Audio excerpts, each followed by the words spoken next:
El propósito de la lección de esta semana es mostrar las implicaciones prácticas de la vida cristiana. Hasta aquí, mira, en el libro de Romanos, en la epístola a los Romanos, hemos encontrado muy pocos mandamientos, con excepción de ciertos mandamientos en el capítulo 6 que nos ordenan saber, considerar, presentar, etc. Ahora, en los primeros capítulos el énfasis no está en lo que nosotros debemos hacer, sino en lo que Dios ha hecho por nosotros. Lo que Dios ha hecho por gracia es siempre la base de la conducta y del comportamiento cristiano. Con esto en mente, veamos lo que dice ahora Romanos capítulo 12, versículo 1. Así que, hermanos, os ruego por las misericordias de Dios que presentéis vuestros cuerpos en sacrificio vivo, santo, agradable a Dios, que es vuestro culto racional.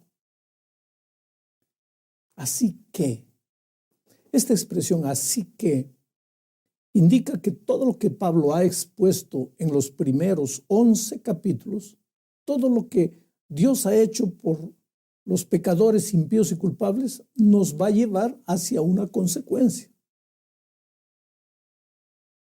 Así que os ruego, Pablo está rogando, implorando, suplicando. Mira el contraste, date cuenta del contraste con la ley. La ley dice, te mando, pero la gracia dice, te ruego.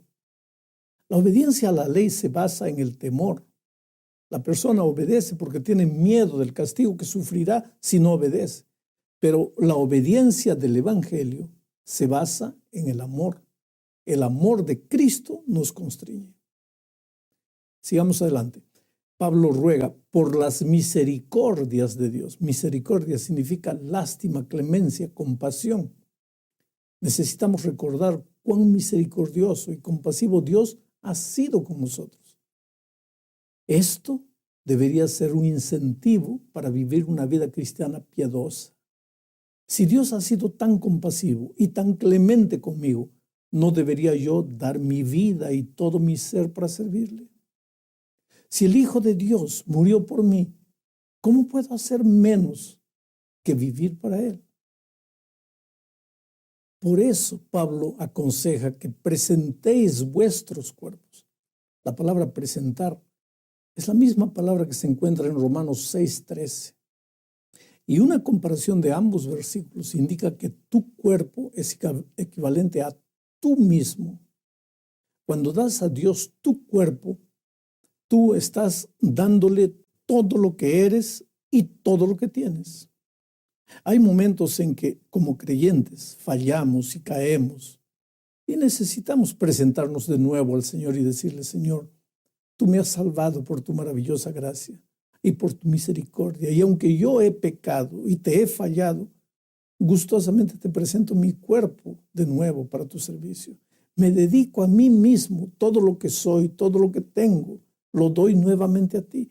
Oh Señor, toma mi vida, que esté consagrada a ti, Señor. Tómame y seré para siempre total y eternamente tuyo. Pero nuestro cuerpo debe ser presentado a Dios como sacrificio, dice Pablo. Todo creyente del Nuevo Testamento es un sacerdote y los sacerdotes ofrecen sacrificio. Un sacrificio pertenecía totalmente a Dios en el Antiguo Testamento, era de Él. Y un creyente sacerdote hoy día debe ofrecerse entonces y darse a sí mismo. Su cuerpo totalmente debe pertenecer a Dios para el uso de Dios. Cuentan que un creyente, después de leer Romanos 12:1, fue a la ladera de un monte y construyó un tosco altar de piedras. Luego se puso sobre el altar y dijo, Señor, aquí estoy, soy tu sacrificio vivo. Quiero que me uses como tú quieres. Mi vida te pertenece. Oh, querido Dios, no nos dice que construyamos literalmente un altar de piedras, sino que presentemos nuestro cuerpo como un sacrificio vivo, en contraste con los sacrificios de animales del Antiguo Testamento que eran inmolados y terminaban muertos. Dios quiere un sacrificio vivo. Y no solo eso, también un sacrificio santo. O sea, apartado para la santa voluntad y el servicio de Dios. El pueblo de Dios es santo, apartado para el servicio del Rey de los Reyes. ¿Te ves tú mismo como un siervo santo del Dios Altísimo? Pero no es solo eso, debe ser un sacrificio vivo, santo y agradable. Quiere decir, aceptable. Dios se complace con esos sacrificios. Dios no se agrada cuando los creyentes se niegan a darle todo. Oh, querido, que nada se interponga entre nosotros y nuestro Salvador. Pero el versículo dice que nuestro sacrificio, además de ser vivo, santo, agradable, debe ser un culto racional. La palabra lógico viene de la palabra racional, es la raíz griega para la palabra racional, lógico. A la luz de lo que Cristo ha hecho por nosotros, darnos enteramente a Él mediante un acto de total consagración, es la única cosa racional y lógica que podemos hacer. Ninguna otra cosa tiene sentido para el verdadero creyente. Lo lógico es hacer la voluntad de Dios. Hay una parábola interesante, no sé quién la inventó. Dicen que un granjero, naturalmente este granjero no debería conocer las leyes de la salud, se acercó a una gallina y a un puerquito y les hizo una pregunta de conciencia. ¿Quieren ustedes contribuir para un desayuno con huevos y bacon? Mira, para la gallina era solamente una contribución, un huevo. Pero para el puerquito significaba un sacrificio completo. Bueno, el creyente debe ponerse totalmente en las manos de Dios. Que el Romanos 12:1 sea un recordatorio constante para cada creyente de que no nos pertenecemos a nosotros mismos, porque hemos sido comprados por precio. No tenemos el derecho de usar nuestros cuerpos como nos guste. Como siervos amantes de Jesucristo tenemos el deber de usar nuestro cuerpo como Él quiere. Hemos sido comprados con sangre y estamos ligados por amor. Hemos de presentarnos a nosotros mismos, a Dios, como vivos, sacrificios vivos entre los muertos. A la luz de la misericordia y de la gracia de Dios demostrada en el Calvario, ¿cómo podríamos hacer menos que eso? Ahora, vamos a avanzar. Mira lo que dice Romanos capítulo 12, el siguiente versículo, el versículo 2. Dice así: no os conforméis a este siglo, sino transformaos por medio de la renovación de vuestro entendimiento, para que comprobéis cuál sea la buena voluntad de Dios, agradable y perfecta. Nota que en este versículo hay dos mandamientos. El primero es negativo: no os conforméis. Lo que no debemos hacer es eso, no conformarnos a este mundo. El segundo es positivo: lo que debemos hacer. Este mundo, o sea, este tiempo, en 2 Corintios 4:4 leemos que Satanás es el Dios de este siglo, de este mundo. Cristo se dio a sí mismo por nuestros pecados para librarnos del presente siglo malo, dice Gálatas 1:4. Cuando no éramos salvos, éramos parte de este siglo malo, de este siglo satánico, pero Dios nos ha librado de él. Y ahora viene la amonestación: no os conforméis a este siglo. El verbo significa ser formado como, ser conformado a, ser modelado por, amoldar o adaptar una cosa a otra. Y Pablo está diciendo: no permitas que el mundo te presione dentro de su molde. No seas moldeado por las poses, por las conversaciones, por las expresiones, estilos y hábitos de este mundo. No te conformes, sino transformaos. Este verbo significa ser cambiado, ser modificado. La palabra griega es metamorfosis. Esta palabra se usa en Mateo capítulo 17, versículo 2, para la transformación de nuestro Señor, comúnmente llamada de la transfiguración. El Señor fue cambiado de tal manera que su gloria interior llegó a ser visible en el exterior. Ese es el cambio que tiene que suceder en la vida del cristiano.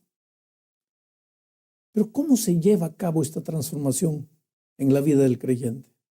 Por medio de la renovación de vuestro entendimiento, dice Pablo. Es un proceso consciente. Es adaptar nuestro pensamiento y nuestra visión moral y espiritual a la mente de Dios. Y eso, querido, tiene un efecto transformador en nuestra vida.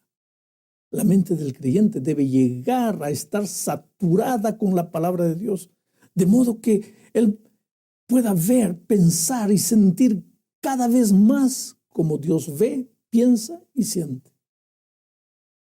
Bueno, en la segunda parte de la lección, Pablo dice que si estamos siendo transformados a la imagen de Jesús, entonces no debemos permitir que el orgullo nos domine.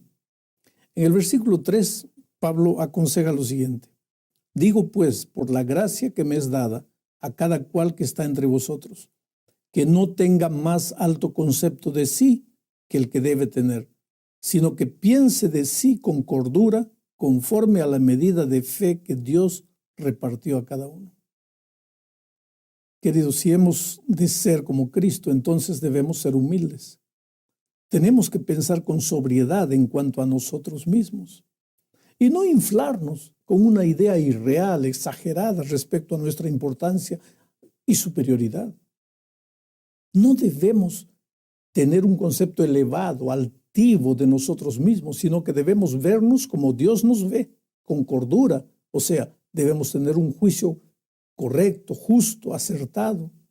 Pensar sobria, sensatamente acerca de nosotros mismos. Vernos como Dios nos ve. Segundo Gálatas 6:3, somos nada. Pensamos ser algo importante, pero sin Dios somos realmente igual a cero. Pero no te desanimes, querido, por tu insignificancia. No te desanimes por tu falta de importancia. La buena noticia es que Dios en su gracia puede hacer algo de la nada. Martín Lutero dijo un día: Dios creó el mundo de la nada, y mientras seamos nada, Dios puede hacer algo con nosotros. Interesante. Cada vez que te veas tentado a pensar que eres alguien, cuando te sientas muy importante, cuando tu ego se esté inflando, cuando creas que eres el que ganará el premio, cuando sientas que tu ausencia dejará un vacío difícil de llenar, sigue estas sencillas instrucciones y mira cómo tu alma va a quedar humillada. Toma un balde de agua, llénalo con agua, mete la mano hasta la muñeca dentro del agua. Después saca rápidamente tu mano y el hueco que quede es la medida en que serás echado de menos. Puedes salpicar todo lo que quieras al entrar y agitar mucho las aguas cuando salgas, pero cuando salgas verás que en menos de 10 segundos el agua estará igual que antes. Quiere decir, no haces la menor falta. Entonces, cuando te sientas muy orgulloso, recuérdate de esto. Cuando sientas que eres el indispensable, el tal, recuérdate que cuando desaparezcas, en 10 segundos las personas se olvidaron de lo que hiciste o lo que no hiciste.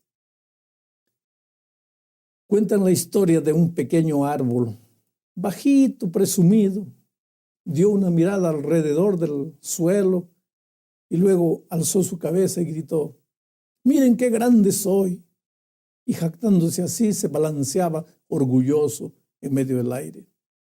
Al mismo tiempo, el pino más alto del bosque levantó su cabeza al cielo y suspiró: miren cuán pequeño soy, cuán distante estoy del cielo y de las estrellas.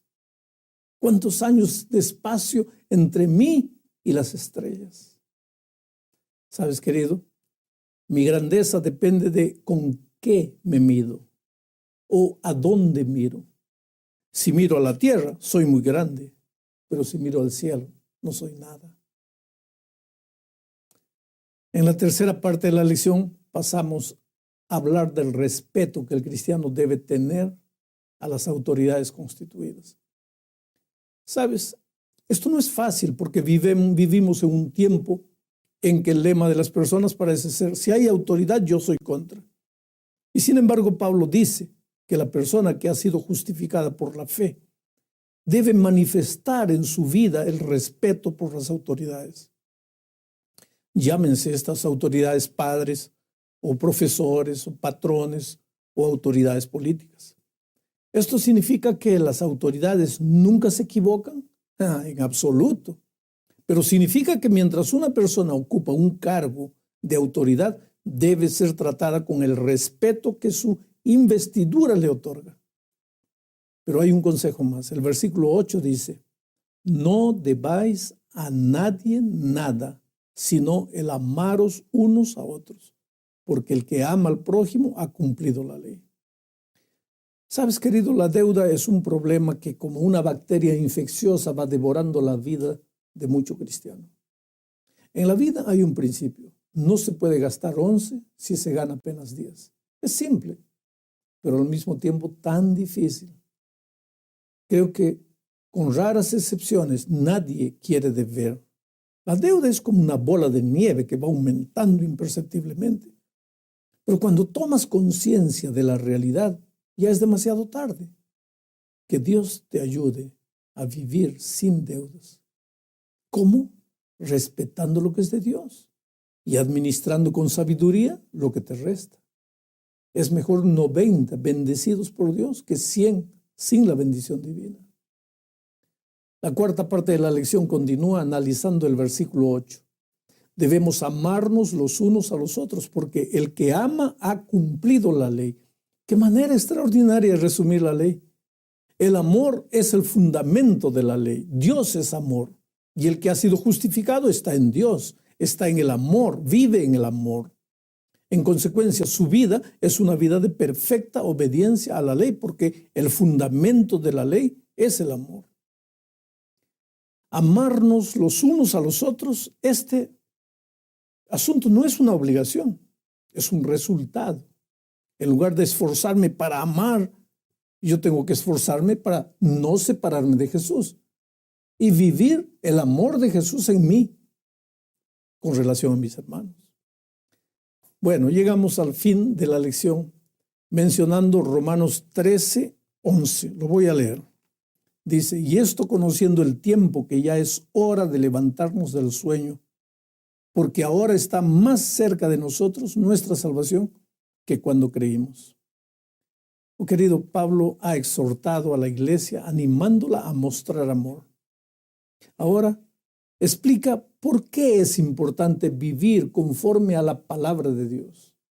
El pronto retorno de Jesús. El apóstol habla del tiempo en que vivimos. La palabra kairos significa el tiempo decisivo. Aunque nadie sabe la hora exacta, nosotros sí sabemos que la venida de Jesús está cerca.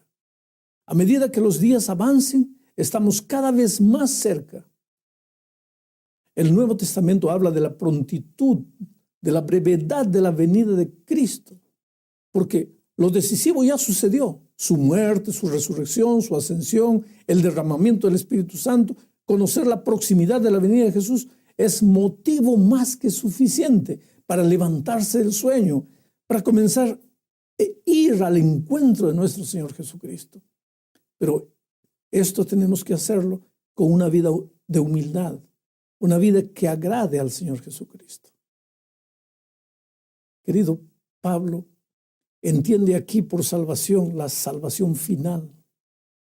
Vamos al encuentro de Jesús para ser salvos, la salvación final, incluyendo lo que Dios hizo en el pasado, la justificación, lo que está haciendo en el presente, la santificación.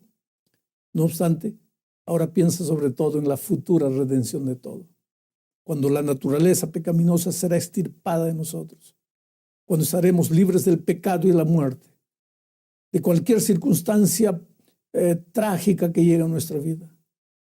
Dios quiere lo mejor de lo mejor para ti. Este mundo ya duró demasiado, querido. Ya es tiempo de terminar.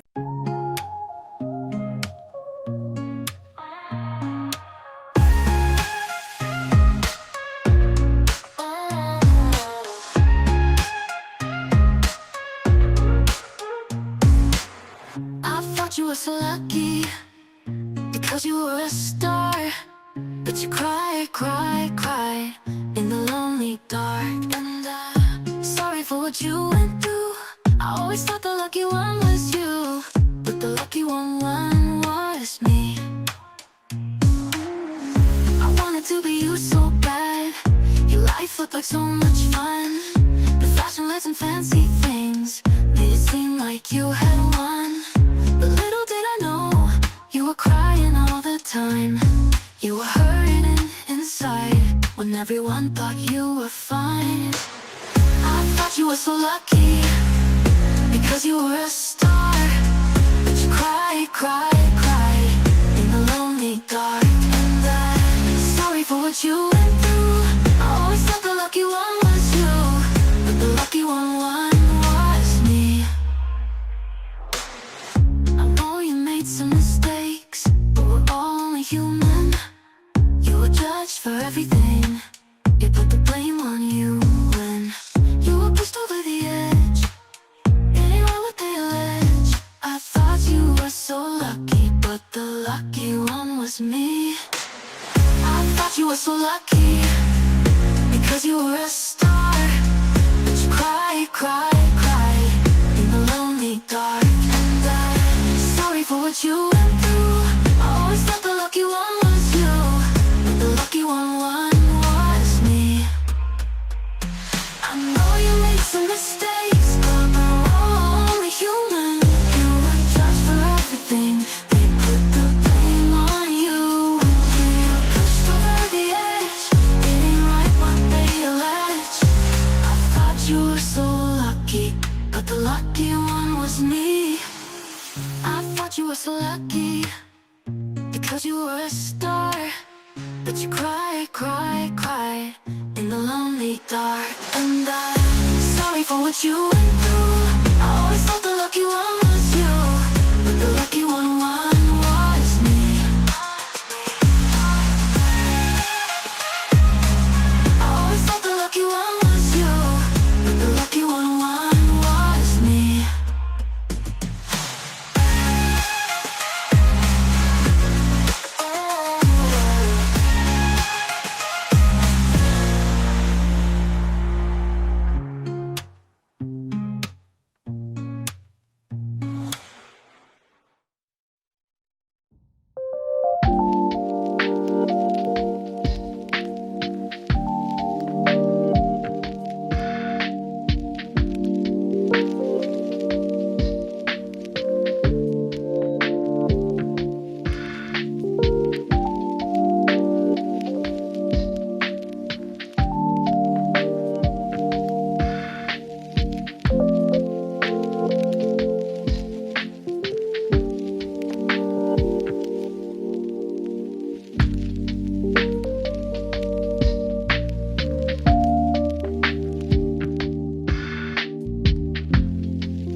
told me in old time the ways we've danced these days, it's all the same. But I'm hooked, can't break the chain.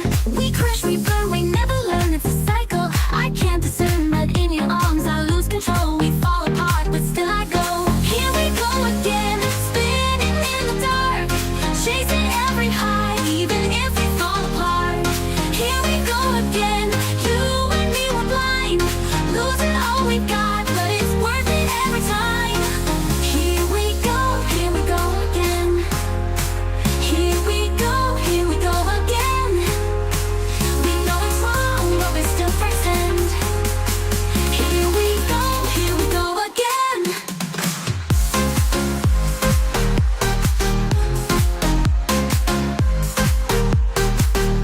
You're my habit, my sweet mistake. Can't resist, it's all it takes. No future clear, just the now. But in the fire, we're burning out. We crash, we burn, we never learn. It's a cycle. I can't discern, but in your arms I lose control. We fall apart, but still I go.